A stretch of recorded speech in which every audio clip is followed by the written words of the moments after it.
This video is about the 1941 Dodge Power Wagon vehicle that is parked at the ghost town of Ballarat, located in California near Death Valley. This vehicle was presumably owned by Charles Manson and driven around the area. We have evidence that there were two Dodge Power Wagons involved, and we have a quote from an interview with Manson associate Bobby Beausoleil about them driving two Dodge Power Wagons around Death Valley just for the fun of it. A couple of disclaimers while we're at it. One is that some people question the authenticity of the vehicle, whether it really did belong to Charles Manson or was driven by him, but it's my personal belief that it was. And the second thing I want to say is that I truly think he was a horrible person, and what he and the family did were truly awful. So I don't condone it in any way, but I do think it's an interesting piece of history that you can see now at the town of Ballarat. And if you're lucky when you visit, the store or museum will be open. It's really fun to walk around in there and look at the pictures. And there's a very important piece of evidence that corroborates the story about the Power Wagon, and it's a little picture on the wall of a signed photo with a direct quote from Charles Manson himself about the Dodge Power Wagon that's been sitting now for over 50 years.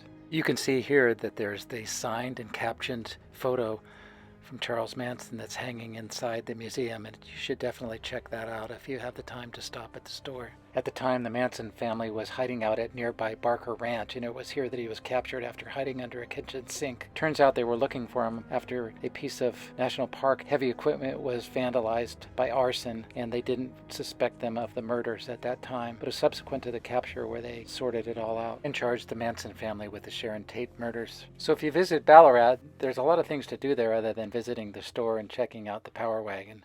Worthwhile visit if you enjoy ghost towns. So here are a few more views of the Dodge Power Wagon. This is the interior, which as you can see is pretty well gutted, but it's still intact.